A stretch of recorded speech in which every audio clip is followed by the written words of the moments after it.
Hello and welcome to my channel, or rather, judging from the content this month, let's jump right into the news. I don't want to be this way. This isn't the type of content I want. I know, like 2 weeks ago, my video was very full of energy. I was very sarcastic. I was savage, you could say. That's not today's video. At this point, I'm kind of just tired of this stuff. I just wish it would go away, and it's very boring to me to have to prove very basic points to people, but here we go again. Like I said, I've got lots of content prepared for the upcoming months. Like, I have an entire German-themed month coming up when I'm in Germany. I'm super excited about all the content I'm making. I'm like, excited to be a YouTuber. But this stuff comes up and it's like, I don't want to talk about that. That's really basic, but there's too many basic people out there that don't understand so many, like, God. This video, we're gonna be a bit more chill, okay? We're just gonna talk. We've got a cup of tea. Grab a cup of tea if you want one. Let's talk about what happens with Alfie Days. Last week was Brighton Pride. But before I really jump into it, let me just get this out of the way. I'm going to state something that is true and factual, and you may not like to hear it, but that doesn't mean it's still not true. There are people out there that do not support the LGBT community.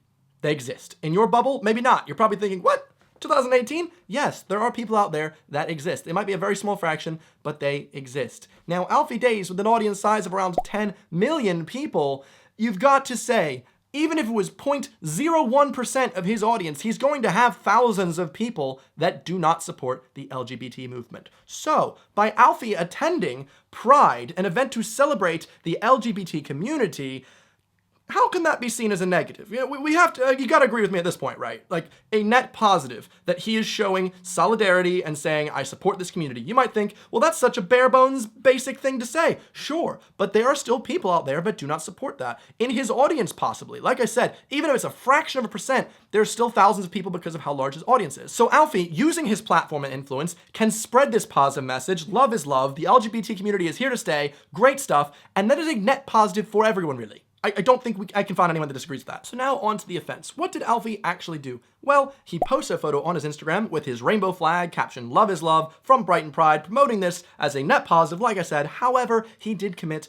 a bit of a faux pas. Where was he sitting? It was on an AIDS memorial statue. Of all the events to accidentally sit on that, that's a big faux pas. I could definitely see that happening in an episode of Curb Your Enthusiasm, and everyone's like angry at him and is like, dum, dum, dum, da da da da da. Like, yeah. It was an honest mistake. Now, how could you appropriately tell Alfie that he has made this faux pas? Because he doesn't know, obviously. You can tweet him, his #1 platform, and say things like, hey, I don't know if you noticed, but you're actually sitting on an AIDS memorial statue and, it might be seen as disrespectful. That's A+. You've done it. That's a pretty good way to tell someone that, politely, they've made a bit of a faux pas that anyone could have made. Instead, though, you see swathes of people just telling Alfie, you're a dick, I hate you, oh my god, get out, you don't belong here, you're a piece of crap. Just sending him hate for making a mistake when trying to promote the LGBT community. It's the self-policing, it just gets ridiculous to me. And so I see a tweet Alfie puts out saying, I saw the tweets about the statue, I'm so sorry, I deleted the photo, and I'm really sorry I offended anyone. Which, you can't fault the guy. That was a good PR response. He got rid of the photo and he said sorry. 10 out of 10. Everyone should be happy at this point. Enter Evan Edinger. And no, I don't even know how I pronounce my own name at this point, okay? His tweet about deleting it was my first instance seeing anything about this, so I clicked it to see what the replies were. And I kid you not, most of the initial replies were things such as, I'm glad you took it down, make sure it doesn't happen again, and educate yourself for next time. To which my mind is racing, thinking, how is Alfie Days going to educate himself for next time? Is he going to open up a map of Brighton and look for any potential statue or monument that getting in a photo with might offend people? I hope to God not. That'd be... What? How is that? What do you want him to do? How is he going to educate himself on this? This is the point where I feel like people are just repeating things that you say when you're in call-out culture. You're not using your brain at all. You're just repeating things, regurgitating what's popular to say, like, educate yourself. On what? On freaking what? Clearly the boy made a mistake. He did not know that it was the AIDS statue. It was a faux pas. Yes, it was a mistake. He apologized, he deleted it. Telling him to educate himself is such a joke, and it's just this circle jerk of people in the call-out community thinking they're so much better than everyone else because they don't ever make mistakes. And so seeing this for what it is, I thought I would make a funny joke calling out people who participate in call-out culture. Did I think it was good of him to sit on that statue? No, and I think he did the appropriate response. If I was in a similar situation, I would have deleted the photo, probably. I would have also tweeted like, ooh, sorry if I offended you, because yeah, but it was an honest mistake. But I would not have apologized to people that are like, you need to apologize, educate yourself, this is so disrespectful, it's a mistake. He's literally there to support the LGBT community, but please take him down. So in my head, I'm trying to think of a similar situation in which you do something that every human does and someone takes offense to it. What does everyone do? Breathe. People have a hard time breathing if they have asthma. There we go. There you go. I hate explaining a joke, but my tweet was, can't wait to call you up next week for breathing down the road from the Asthma Museum. And this is where it really kicked off. You see, that was just a tweet making fun of call-out culture. That's what it was. Anyone with more than 1.5 brain cells could tell you that. However, at this point, I did not expect this. Alfie replied to me, one-upping my joke, saying something along the lines of, well, it's like if I was walking on the pavement and stepped on an ant, and people would say, Alfie relentlessly crushes animal. Which, yeah, I get what you're saying. I understand the joke, Alfie, but hypothetically, I went, oh, I should have done that. Only because you can't apologize and appease these people and then make fun of them for calling you out for it. I can do this. I'm not the one at fault at this point. This is the point when the backlash came in. Someone replied with, how is this funny? You can't correlate this joke to an AIDS museum. In which I quickly replied, what do you mean joke? Please stop making light of people with asthma, Jonathan. Educate yourself and make sure it doesn't happen again in the future. XX. Clearly, I'm regurgitating things you say to people that are being called out. That's literally what this is. I'm making fun of the situation that this is something unavoidable. Breathing is something you have to do. You're down the road from the asthma. It doesn't matter that you're offended by something like, he breathed next to the asthma museum? Yes, of course, because everyone freaking breathes. That's a normal thing. And so the fact that I'm calling you out saying educate yourself is making fun of call-out culture. I hate having to explain this. It's so basic. Next up, we have another user telling me this isn't funny, which, thank God, we have this 14-year-old girl with Dan Howell as her avatar to police the internet and tell us what the subjectivity of humor is. I actually almost laughed at something once, but then had to check her profile, and I was like, oh, whew. We can laugh, everyone. It's fine. She found it funny. It's funny now. Well, I replied with, exactly. As someone who has a friend with asthma in school, I take his heinous act next to the museum very seriously, and I demand a personal apology. Yet again, I'm just doubling down on the call-out culture, where you're thinking, I need a personal apology. I want to make myself feel better because he's problematic, and I've never made a mistake, and I need to make sure I have the moral high ground. To which someone replied with, I demand a personal apology. Who do you think you are? Whoosh! Right over the head. I don't know if these people are just really, really blind to their movement, or if they're ignorant, or if they're just unintelligent, but I don't know how to explain satire or sarcasm any more than I can. I tried in replies, which of course aren't going to get retweeted by people that hate me, because why would they share things that prove my point correct, when they can just make stuff up like, can't believe Edinger's making fun of AIDS. When did I make fun of AIDS? What? Evan, you can't compare asthma to AIDS. I never did. I don't know if you just have never taken a logic course in school, or if you're just missing something with logical reasoning in your head that thinks correlation means causation, but it really doesn't. Maybe look it up in a book. I'll give a concession. Alfie Days sitting on an AIDS memorial can absolutely not be compared to walking by an asthma museum. They're completely different. And that's why I didn't compare them. Like, I didn't compare AIDS to asthma. That's just not how it works. I mean, if you really hate me, you could try and be like, oh, Evan hates AIDS? It's true. I do hate AIDS. It's bad. But no, Evan's making jokes about AIDS? No. The whole premise of this was to call out people who are outraged by literally anything. And the joke, originally, it was a 7 out of 10. It really wasn't that funny. I mean, 7 out of 10 is all right. Okay, that's good for me. But these people that just sent hundreds of people to tell me how they were offended by me calling them out for being offended by things, made it a 10. It's now a work of art. They've literally done this. I say, people get offended by anything. And then people have been calling me out, posting that tweet going, oh, how is he making us get offended at this tweet about people getting offended by anything? Let's make it about AIDS. Like I said, these are people that will just police the left so strongly. This is why James Gunn gets out. Might I add, the amount of people that sent huge swathes of hate this week have such cognitive dissonance, it is astounding, and that's why I wasn't as affected by it as I probably should have been, because you have on one hand someone saying, Evan is such a bad person. He made a joke about AIDS. Let's just say I did. He made a joke about AIDS, and that's just unforgivable. At the end of the day, this is the worst thing that's ever happened in my life.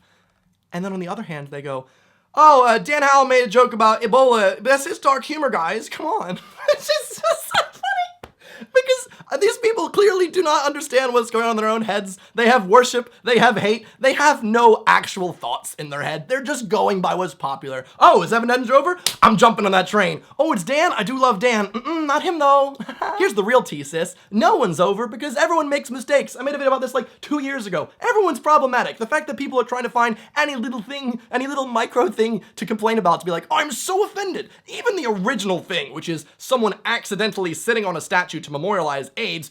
Wow, yeah, that is a faux pas. It's not worth crying and screaming on Twitter to everyone going, this is the worst day of my life. over yourself. What the frick? There's so many actual issues in the world. I mean, literally this week, there's sexual abuse on YouTube, which is disgusting in itself. I don't see any of these people actually tweeting about that. But that's a big thing. Oh, but no, Evan Edinger, he made a joke and I didn't get it because my brain power can't comprehend, so I'm just gonna be upset about that, actually. You see, the thing is this, there is reality, and then there is a subjective reality. My reality is reality. I made a joke with the intent of making fun of call-out culture. Someone getting offended by that does not change the reality, that just means they're offended by it. That doesn't mean anything. People begging me and pleading for an apology for something I'm not sorry for because I've done nothing wrong changes nothing. Why would I say sorry because you misinterpreted a joke? That does not make any sense. Let's just say I'm learning German. It's a hypothetical. And I want to use the word for bye because I'm trying to flirt around with my German skills and I say tschüss, and then someone goes, why would you say that?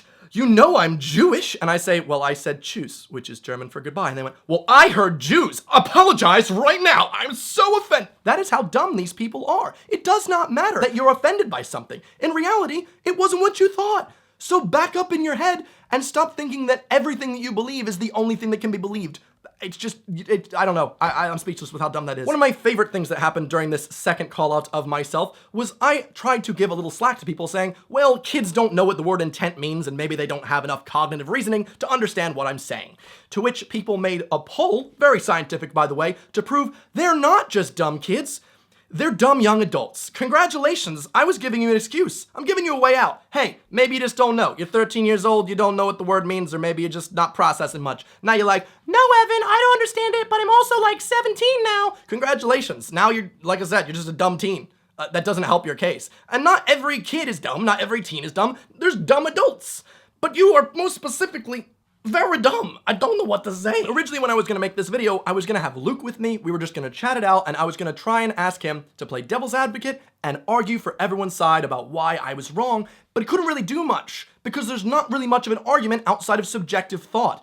I was like, here's the facts, here's the logic, and the only other side is, well, I didn't understand and got offended by it, and therefore demanded apology. Doesn't matter. You don't get one, okay? That's not how the world works just because you're gonna cry and whine about something that you didn't understand. Another great thing about call-out culture is something where, here's my offending tweet, right? The tweet is, I'm making fun of call-out culture. Let's just say it was about AIDS and I'm making fun of AIDS somehow, and in your world, that's what I'm doing. So by making one tweet in which I'm slightly disrespecting AIDS in your eyes, that constitutes sending mass amounts of hate, saying things about my mother, telling me to kill myself, threatening violence on me. Which one of these is a bigger aggressor? A joke tweet that you might have misunderstood, or threats of violence?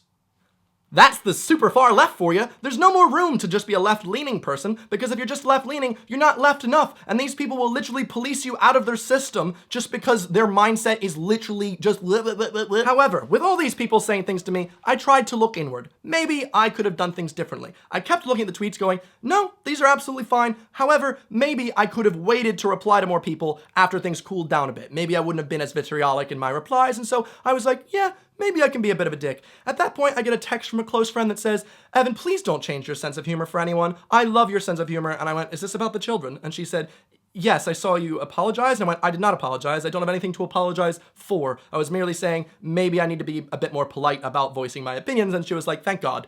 Which, that really solidified why I'm not changing who I am. Of course I'm not. This is who I am. I'm real. I'm sorry I'm not just going to grovel and apologize for every little microaggression that upsets you. Everyone that I know in my house, every one of my close friends has messaged me about this, people at work have been laughing about this, every adult I know that has, I don't know, any type of thinking ability has been on my side. So why would I change because a lot of keyboard warriors that are literally still living in their parents' house are upset with me?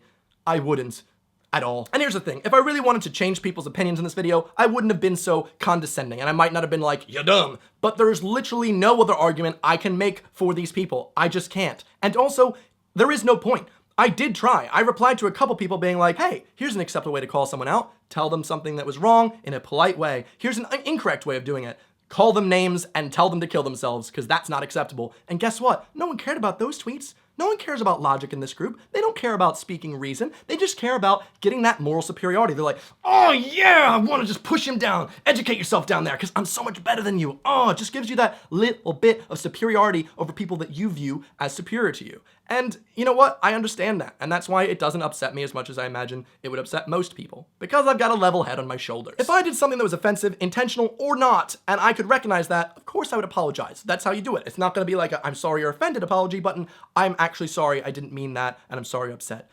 But I'm not just going to apologize to every single person just because the tiniest thing will offend them. That is the stupidest idea in the world, and it's literally just a non-stop apology to make people that want to feel superior feel superior. The thing is, I do not have any respect for people that participate in this style of call-out culture because they have such a cognitive dissonance in their head of opinions of things that are acceptable and opinions on things that aren't, and they don't match in their head. They don't even know what they're thinking to themselves. At least with me, I know what I'm saying. I'm being real about it, and I'm not pretending, and I'm not saying sorry even though I don't actually feel sorry. I'm gonna be sorry if I am. I'm not sorry about this because there's nothing to be sorry about. Jesus Christ. Anyway, that's basically the end of this rant. It's a bit annoying, like I said. I don't want to make stuff like this all the time. Next week, I'm doing a really fun video. I mean, Sitsy's this week. I'm doing some stuff I'm not allowed to talk about that's super cool today as well. But frick, man. It's just, I'm an easy target, I guess. Last time people tried to call me out and I bring logic up at them, they're like crying their little heads off. They're like, we'll get him this time because we'll just twist his words and not understand how jokes work. Thanks. If you don't understand how basic sarcasm works, yet again, don't want you, please leave and go back to watching CBeebies. Other people, all of you watching, most of my YouTube audience, you guys are freaking great and I love you. Thanks for sticking with me and or just thinking. Please, this is also, I just want to bring this up before I leave. Someone recently told me, Evan, I'll always support you. Thank you so much. I just want you to know if people have a different opinion than yours, just don't listen to them. And that made me really sad because that's the opposite thing I'm trying to preach in my videos. For the love of God, I should not just ignore people that have other opinions. That's not how it works. What you should do is listen to those people, talk to those people as long as they're civil and you can have a discourse with them, and then maybe get a middle ground, or maybe both of you will learn something. Even if you don't change your opinions, at least listen to them. The whole thing with the super left is to just censor everyone that doesn't have the same exact opinion as you, and that is causing such a dangerous echo chamber that I do not agree with. Please be nice to people and listen to people, regardless of who they are. Just be civil.